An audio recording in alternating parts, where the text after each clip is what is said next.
বিরিয়ানি শেষ হয়ে গেছে মানে? কি বলছোটা কি? আজকে আমাদের 10 বছরের অ্যানিভার্সারি, আর আমি সবাইকে বিরিয়ানি খাওয়ার জন্য নিমন্ত্রণ করেছি, আর এত তাড়াতাড়ি বিরিয়ানি শেষ হয়ে গেল। এবার কি হবে?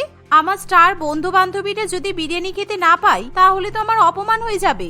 কি করবো বলুন ম্যাডাম, আমি রান্নাঘরে 10 হাঁড়ি বিরিয়ানি রান্না করে রেখে বাথরুমে গিয়েছিলাম, কিন্তু রান্নাঘর থেকে এসে দেখলাম সব বিরিয়ানির হাঁড়ি ফাঁকা হয়ে পড়ে আছে। আমি তো কিছু বুঝতে পারছি না যে এত বিরিয়ানি কোথায় গেল।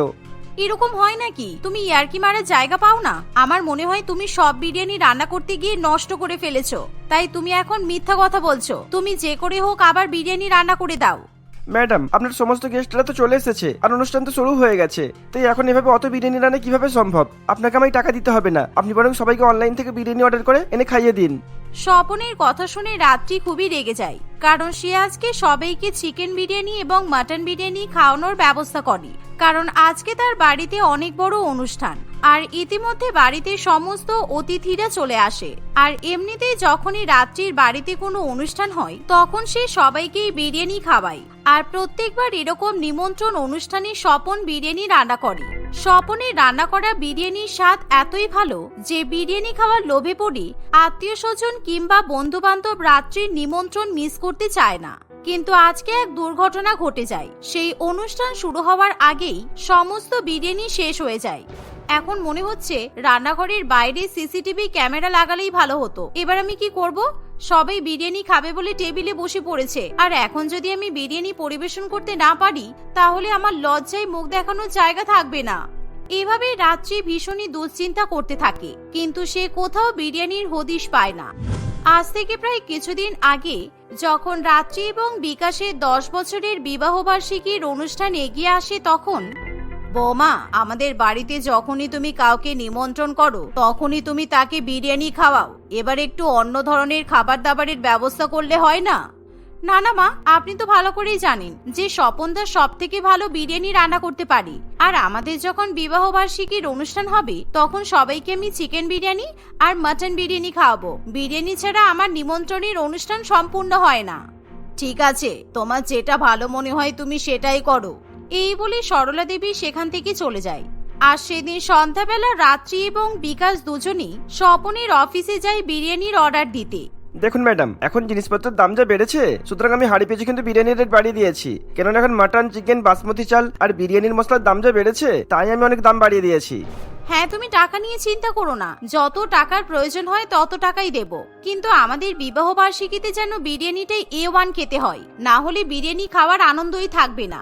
আর হ্যাঁ, তুমি চিকেন আর মাটন বিরিয়ানি এমন স্পেশাল ভাবে রান্না করবে যেন সেই বিরিয়ানি খেয়ে সবাই প্রশংসা করে, কেমন? হ্যাঁ, আপনি এসব কিছু নিয়ে একদম চিন্তা করবেন না।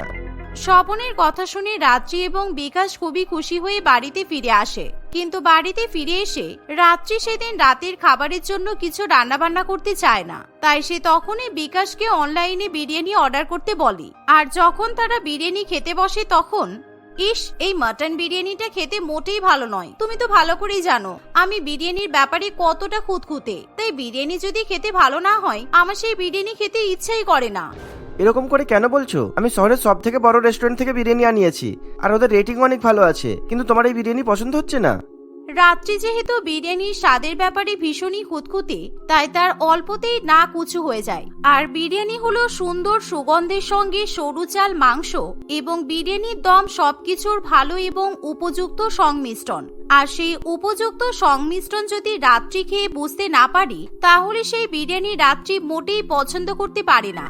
এই বিকাশ, তুমি আর তোমার পরিবার বিরিয়ানি মানে বোঝো? তোমাদের একটু চালের সঙ্গে মাংস মিশিয়ে দিলেই খেতে ভালো লাগে বলো?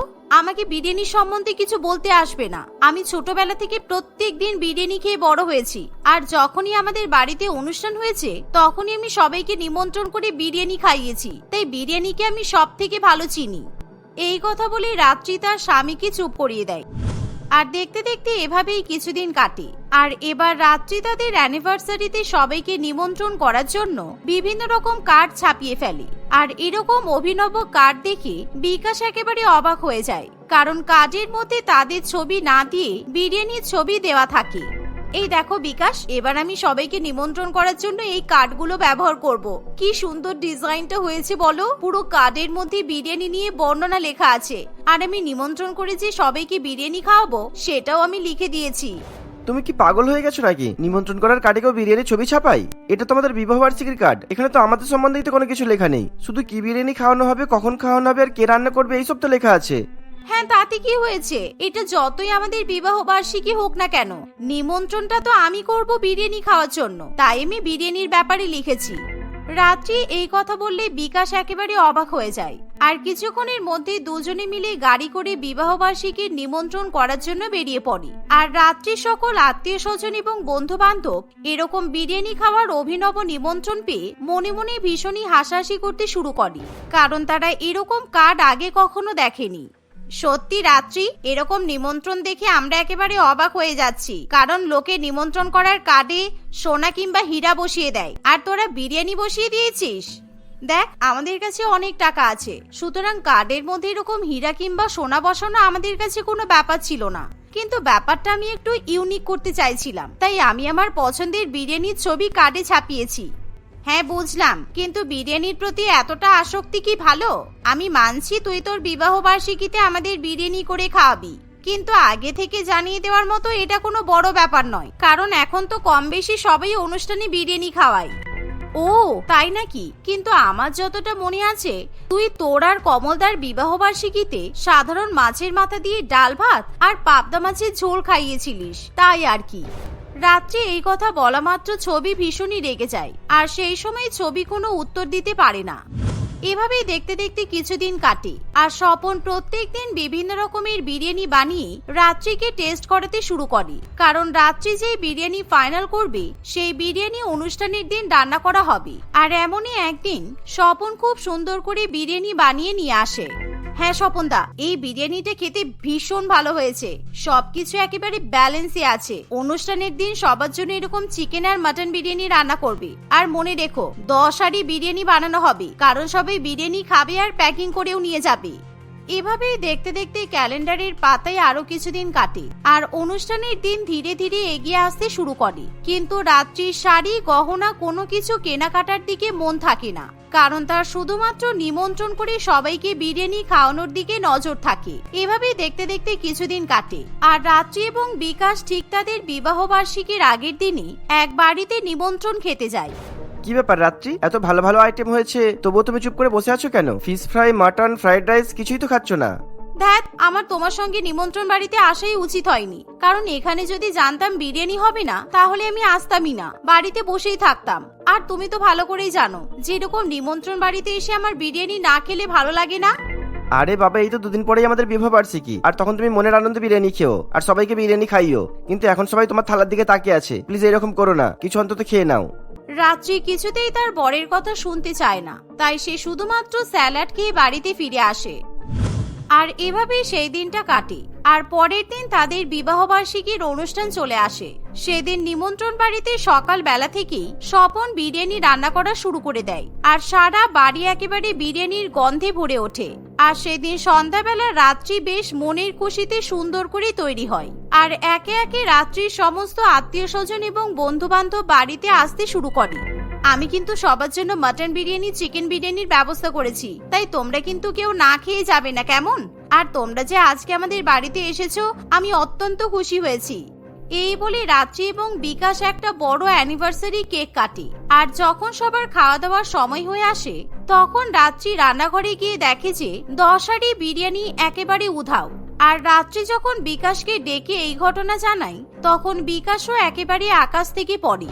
এবার কি হবে রাত্রি? সবাই তো বাইরে বলাবলি করা শুরু করে দিয়েছে যে আমরা নাকি সবাইকে বিরিয়ানি খাবো বলে মিথ্যা নিমন্ত্রণ দিয়েছি, আর তুমি বলছো যে বিরিয়ানি গায়েব হয়ে গেছে। এরকম হয় নাকি? আমি কিছু জানি না বিকাশ, তুমি পুলিশে গিয়ে ডায়েরি লিখিয়ে এসো যে আমাদের বাড়ি থেকে 10 হাঁড়ি বিরিয়ানি চুরি হয়ে গেছে। তুমি কি পাগল হয়ে গেছো নাকি? আমি যদি এরকম কাজ করি পুলিশ আমাকে উন্মাদ ভেবে তাড়িয়ে দেবে, তাই তুমি চুপ করে দাঁড়িয়ে থাকো। এখন আমি এদেরকে কোথা থেকে বিরিয়ানি নিয়ে এসে খাবো আমি কিছুই বুঝতে পারছি না। এই জন্য বলেছিলাম আগে থেকে সবাইকে নিমন্ত্রণ করে বিরিয়ানি খাওয়ানোর কথা বলে দিও না, কিন্তু তুমি তো আমার কোনো কথাই শুনবে না। তুমি তো ঢাক ঢোল পিটিয়ে সবাইকে বলে বেরিয়েছো। বিকাশ যখন তার বউকে এভাবেই কথা শোনাতে শুরু করে, তখন রাত্রি একেবারে চুপ করে যায়, আর আত্মীয় স্বজনরা কেউ বসতে চায় না। কি ব্যাপার? এই তো সেদিনকে বলে আসলে যে তুমি নাকি সবাইকে নিমন্ত্রণ করে বিরিয়ানি খাওয়াবে, আর চিকেন বিরিয়ানি, মাটন বিরিয়ানি সব অঢেল পরিমাণে খাওয়াবে, কিন্তু কোথায়? খাওয়া দাওয়ার তো কোনো লক্ষণ দেখতে পাচ্ছি না। আমি যখন বলেছি সবাইকে নিমন্ত্রণ করে বিরিয়ানি খাওয়াবো তখন ঠিক খাওয়াবো, তুমি প্লিজ একটু চুপ করে থাকবে। এভাবে রাত্রি ছবির সঙ্গে ঝগড়া করতে শুরু করে। আর এমন সময় ছবির 15 বছরের দামড়া ছেলে বিল্টু দৌড়ে দৌড়ে অনুষ্ঠান বাড়িতে আসে আর তার মুখে একেবারে বিরিয়ানি ভর্তি হয়ে থাকে। মা, রাত্রি কাকিমা কিন্তু বিরিয়ানির দারুণ ব্যবস্থা করেছিল। আমি যখন বাথরুমে যাচ্ছিলাম তখন যখন রান্নাঘরের দিকে তাকালাম আর দেখি 10 হাঁড়ি বিরিয়ানি, তাই দেখে আমি লোভ সামলাতে পারলাম না, তাই আমি একেবারে 10 হাঁড়ি বিরিয়ানির মধ্যে ঢুকে পড়ে সব বিরিয়ানি খেয়ে নিয়েছি। আর এই দেখো আমার গলা ভর্তি বিরিয়ানি। বিল্টু এরকম করে যখন সবার সামনে সত্যি কথা বলে তখন ছবি ভীষণ পরিমাণে লজ্জায় পড়ে, কারণ তার ছেলে 1 নম্বরের হ্যাংলা আর বিরিয়ানি দেখে সে নিজের লোভ সামনে রাখতে পারেনি। আর বিল্টুর এরকম ভাবে বিরিয়ানি খাওয়ার গল্প শুনি রাত্রি এবং বিকাশ ভীষণই রেগে যায়। কি ব্যাপার বিল্টু, তুই আমাদের বাড়িতে নিমন্ত্রণ খেতে এসে এরকম একা সব বিরিয়ানি খেয়ে ফেললি, এবার বাদ বাকি আত্মীয় স্বজনটা কি খাবে বলতো? আর ছবি, তুমি আমাকে বড় বড় কথা বলছিলে তাই না? এবার তুমি যে করে হোক আমার নিমন্ত্রিত আত্মীয়দের জন্য বিরিয়ানির ব্যবস্থা করে দাও। মানে রাত্রি, আমি তোমার কাছে সত্যি ক্ষমা চেয়ে নিচ্ছি। বিল্টু যে এই কাণ্ড ঘটাবে আমি বুঝতেই পারিনি। আর আমার ছেলেটাও হয়েছে 1 নম্বরের লোভা, কিছুতেই বিরিয়ানির প্রতি লোভ সামনে রাখতে পারে না। এই বলে ছবিও তার ছেলেকে খুবই বকাবকি করে। এমন সময় বিল্টু চুপ করে দাঁড়িয়ে থাকে, কিন্তু ছবির কিছু করার থাকে না। তাই ছবি তখনই রান্নাঘরে যায় আর স্বপনকে আবার বেশি বেশি পরিমাণে বিরিয়ানি রান্না করার জন্য অনুরোধ করে। এমনকি রাত্রি এবং ছবি সবাই মিলে স্বপনকে বিরিয়ানি রান্না করতে সাহায্য করে। আর এভাবেই সেদিন রাত্রির অ্যানিভার্সারির অনুষ্ঠানে সবাইকে চিকেন বিরিয়ানি এবং মাটন বিরিয়ানি খাওয়ানো হয়। নন্দিতা খুবই গরিব ছিল। সে তার 7 মেয়ে মৌমিতা, কবিতা, রেখা, রিয়া, প্রিয়া, পিঙ্কি এবং রূপার সঙ্গে বাস করত। স্বামী মারা যাওয়ার পর থেকে নন্দিতা তার 7 মেয়েকে নিয়ে খুবই অসহায় হয়ে পড়েছিল। দিনমজুরের কাজ করে সে তার মেয়েদের ভরণ পোষণ করত। আর্থিক অবস্থা খারাপ হওয়ার কারণে সে তার মেয়েদের বেশি দূর পর্যন্ত লেখাপড়া করাতে পারেনি। নন্দিতাকে দেখে তার 7 মেয়ে তার কষ্টের অনুধাবন করতে পারত। তার বড় 2 মেয়ে মৌমিতা এবং কবিতা তাদের মাকে সাহায্য করার জন্য পাড়ার কয়েকটা বাড়িতে ঝিয়ের কাজ করত। এভাবেই দুঃখ দারিদ্র্যের সঙ্গে তাদের জীবন কাটছিল। একদিন, মা এই দেখো, কাজের বাড়ি থেকে আজকে আমাকে বিরিয়ানি খেতে দিয়েছিল। আমি এই বিরিয়ানিটা বাড়িতে নিয়ে এসেছি। এটা আমি তোমার জন্য এনেছি মা, তুমি খাও না। সব সময় তো তুমি আমাদের জন্য না খেয়ে থাকো। আমি কোথায় না খেয়ে থাকি রে মা? আমি তো দিনমজুরের কাজ করি। পেট ভরে না খেলে আমি তো কাজ করতে পারতাম না। আর তুই শুধু শুধু বিরিয়ানিটা বাড়িতে নিয়ে এলি কেন রে মা? তুই তো খেয়ে নিতে পারতিস ওখানে। না মা, আমি একা একা বিরিয়ানি কিভাবে খেতাম? আমাদের সবারই তো ভালো মন্দ খেতে ইচ্ছা করে তাই না? তাই আমি বিরিয়ানিটা বাড়িতে নিয়ে এসেছি। আমরা সবাই অল্প অল্প করে ভাগ করে খাবো। নাও না মা, তুমি সবাইকে ভাগ করে দাও। না না, আমি বিরিয়ানি খাবো না। বিরিয়ানিতে এত তেল মশলা দেওয়া থাকে, এগুলো খেলে আমার বদহজম হয়ে যায়। তোরা সবাই ভাগ করে খেয়ে নে। আমি তো বাইরে ঘাটে সবসময় এটা ওটা খেতেই থাকি। নন্দিতার মেয়েগুলো ভালো করে জানতো যে তাদের মা সব সময় আধপেটা অবস্থায় থাকতো, কারণ দিনমজুরের কাজ করে সে যা টাকা ইনকাম করত তা দিয়ে 8 জনের পেট চালানো খুবই দুষ্কর হয়ে উঠত। মৌমিতা জোর করে তার মাকে অল্প করে বিরিয়ানি খাওয়ায়। এভাবেই নন্দিতার মেয়েরা সব সময় তার পাশে থাকতো। তারা কোনোদিনই তার মায়ের কাছে কোনো জিনিসের জন্য দাবি করত না। যেটুকু ছিল তা দিয়ে তারা সুখী হতে না পারলেও তারা সুখী থাকার নাটক করে তাদের মাকে সান্ত্বনা দিত। এমনই একদিন, মা দেখো আমি তোমার জন্য কি এনেছি। আমি যে বাড়িতে কাজ করি না, ওই বাড়ির মালকিন তোমার জন্য 3টে শাড়ি দিয়েছে। শাড়িগুলো খুব ভালো মা, দামি দামি শাড়ি জানো। আমাকে তো শাড়িগুলো ফেলে দিতে বলেছিল, কিন্তু আমি শাড়িগুলো ভালো দেখে তোমার জন্য নিয়ে এসেছি। তোমার তো শাড়ি ছিঁড়ে গেছে মা, এই শাড়িগুলো তুমি পরবে। তোরা আমার জন্য কেন এত চিন্তা করিস রে মা? আমার শাড়ি ছিঁড়ে গেছে সেটা তোরা দেখতে পেলি, কিন্তু তোরাও যে সবাই ছেঁড়া জামা পরে আছিস সেটা কি তোরা লক্ষ্য করেছিস? আমার এখন বয়স হয়েছে, আমার এখন এসব দামি ভালো শাড়ি পরার বয়স নেই। তোরা এক কাজ কর, এই 3টে শাড়ি দিয়ে 7 বোনে একটা করে কুর্তি তৈরি করে নে। মা তুমি না সব সময় এমন করো। তোমার সব শাড়ি যদি তুমি আমাদের জামা তৈরি করার জন্য দিয়ে দাও তাহলে তুমি কি পরবে? সত্যি মা, তোমার মতো মা পাওয়াটা ভাগ্যের ব্যাপার। দেখবে মা, একদিন আমরা নিজের পায়ে দাঁড়াবো আর তোমাকে আমরা নতুন নতুন শাড়ি কিনে দেব। ঠিক আছে রে মা, তুই বলেছিস এতেই অনেক। চল এবার তোরা খেয়ে নিবি, চল, রাত হচ্ছে। এভাবেই সময় কাটছিল।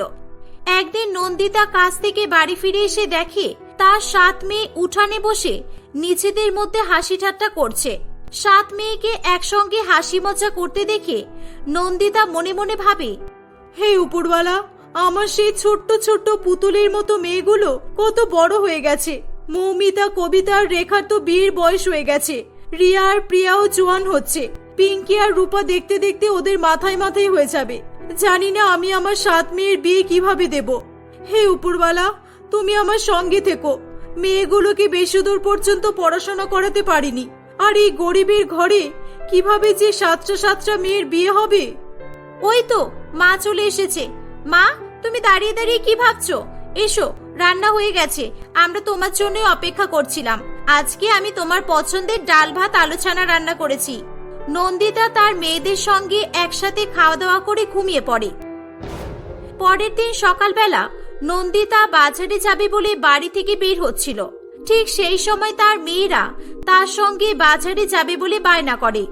মা, আজকে আমাদেরকেও বাজারে নিয়ে চলো না। আজকে আমরা সবাই মিলে বাজারে যাই। অনেকদিন হয়ে গেল, আমরা তো কোথাও একসঙ্গে যেতে পারি না। হ্যাঁ চল রে মা, তোদের তো কোথাও ঘুরতে নিয়ে যাওয়ার মতো সৌভাগ্য আমার নেই। সেই জায়গায় তোরা তো সামান্য বাজারে যেতে চাইলি, এটা কোনো বড় ব্যাপার নয়। চল তাহলে। এই বলে নন্দিতা তার 7 মেয়েকে নিয়ে বাজারে চলে যায়। নন্দিতাকে 7টা মেয়ের সঙ্গে দেখে পাড়া পড়শি অনেকেই নানান রকম কথা বলতো। নন্দিতাকে সবসময় তার 7টা মেয়ের জন্য নিন্দাজনক কথাবার্তা শুনতে হতো, কারণ সে তার মেয়েদের বিয়ে দিতে অসমর্থ ছিল। নন্দিতা তার 7 মেয়ের সঙ্গে একটি সবজিওয়ালা ঠেলাগাড়ি থেকে কিছু সবজি কেনাকাটা করছিল। সেই সময় গোপাল নামে একটি ব্যক্তির চোখ নন্দিতার 7 মেয়ের উপর পড়ে। গোপাল একটি ভণ্ড লোক ছিল। সে ভোলা ভালা মেয়েদেরকে ভুলিয়ে ভালিয়ে তার জালে ফাঁসাতো আর মেয়েগুলোকে অন্য জায়গায় বিক্রি করে মোটা টাকা ইনকাম করত। সেই ধান্দা নিয়েই গোপাল বাজারের একটি সবজিওয়ালার কাছে যায়। এই ভাই, ওই মহিলাটা কে রে? আর ওর সঙ্গে যে 7টা মেয়ে যাচ্ছে, ওরা কি ওই মহিলাটারই মেয়ে নাকি? হ্যাঁ, ওটা তো নন্দিতা দেবী। বেচারির ভাগ্য খুবই খারাপ। বৌদি খুবই গরিব অসহায় আর 7 মেয়ের মা। কালু দাদা 7 মেয়েকে জন্ম দেওয়ার পর মারা গেছে। বেচারি দিনমজুরের কাজ করে সংসার চালায়। ওর মেয়েরাও আশেপাশের বাড়িগুলোতে ঝিয়ের কাজ করে। তবে সবকটা মেয়েই খুব ভালো আর গুণবতী। বুঝলাম। এই ব্যাপার তাহলে। মেয়েগুলোর বিয়ে হয়নি তো কারোর? আরে না না, দুবেলা দুমুঠো ভাত রুটি ঠিক করে চটাতে পারে না, মেয়েদের বিয়ে দেবে কিভাবে?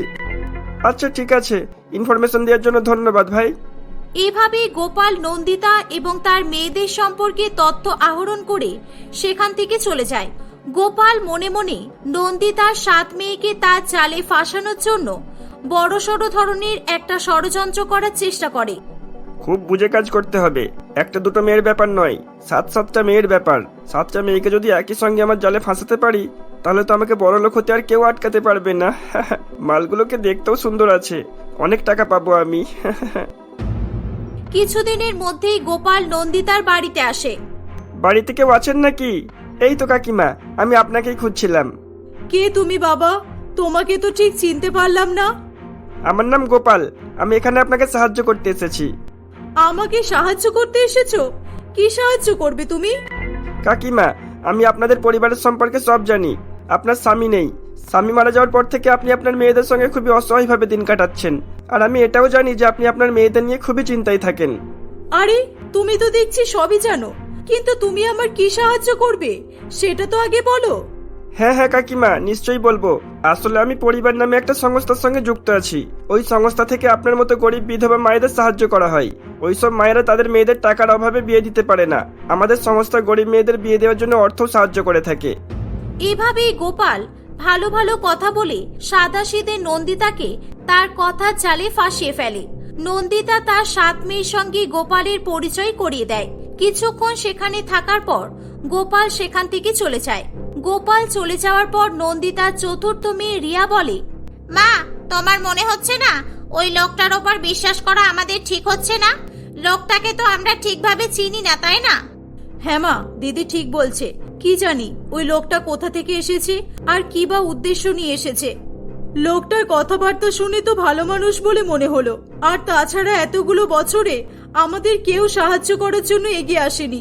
একজন যখন এগিয়ে এসেছে তখন আমি না করব কেন? আর তাছাড়া আমার শরীরের অবস্থা ভালো নেই। আমি মারা যাওয়ার আগে তোদের 7 বোনের বিয়ে দিয়ে যেতে পারলে শান্তি পাবো। নন্দিতার কথা শুনে তার মেয়েরা চুপ করে যায়। কয়েকদিন পর গোপাল আবার তাদের বাড়িতে আসে। সে অনেকগুলো ছেলের ফটো নিয়ে এসে নন্দিতাকে দেখাতে থাকে। নন্দিতা তার বড় 3 মেয়ে মৌমিতা, কবিতা এবং রেখার জন্য 3টি ছেলেকে পছন্দ করেছিল। গোপাল কয়েকদিনের মধ্যেই সেই 3টি ছেলেকে তার সঙ্গে করে নন্দিতাদের বাড়িতে নিয়ে আসে। কাকিমা, এবার আপনি আপনার 3 মেয়েকে সাধ্য মতো যা কিছু দিতে পারবেন তাই দিয়ে ওদের বিদায় করে দিন।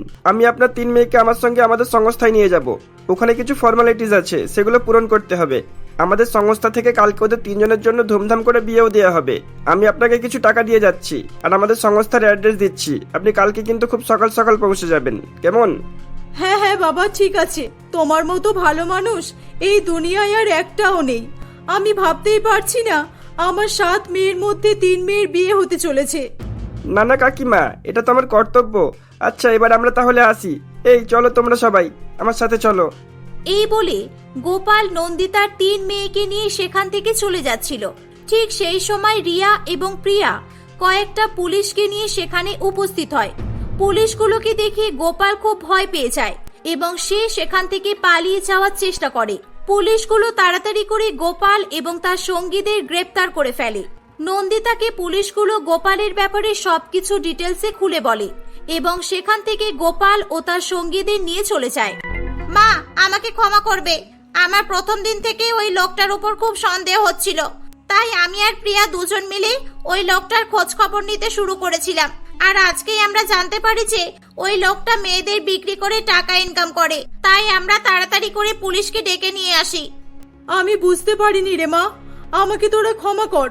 আমি না জেনে তোদের কত বড় সর্বনাশ করতে চলেছিলাম। মা, তুমি আমাদের বিয়ে নিয়ে ফালতু ফালতু আর চিন্তা করো না। আমরা গরিব ঠিকই, কিন্তু তাই বলে অন্য কারো সাহায্য নিয়ে তুমি আমাদের বিয়ে দেবে, এটা ঠিক আমরা মেনে নিতে পারবো না। আমরা এতটাও অযোগ্য নই যে আমাদের কেউ বিয়ে করবে না। আমরা বোনেরা নিচের পায়ে দাঁড়ানোর চেষ্টা করব, তখন দেখবে আমাদের বিয়ে হতে কোনো সমস্যা হবে না। হ্যাঁ রে বাবা, তোরা ঠিকই বলেছিস। আমি সব সময় তোদের পাশে আছি। তোদের যেটা ভালো মনে হয় তোরা সেটাই কর। এই কথা শুনে নন্দিতার মেয়েগুলো খুবই খুশি হয়। কয়েকদিনের মধ্যেই মৌমিতা, কবিতা এবং রেখা শহরে কাজের সন্ধানে বেরিয়ে পড়ে। তারা একটা বড় রেস্টুরেন্টে রান্না করার এবং খাবার সার্ভ করার কাজ পায়। বেশ কয়েক মাস রেস্টুরেন্টে কাজ করার পর তারা টাকা সঞ্চয় করে বাড়িতে ফিরে আসে। তারা তাদের গ্রামে একটা বড় ধাবা খোলে। নন্দিতা তার 7 মেয়ের সাহায্যে ধাবাটি ভালো রকম ভাবে চালাতে থাকে। এভাবেই তারা জীবনে উন্নতির দিকে এগিয়ে যায়। নন্দিতা এক এক করে ভালো ভালো ছেলের সন্ধান করে তার মেয়েদের বিয়ে দিতে থাকে।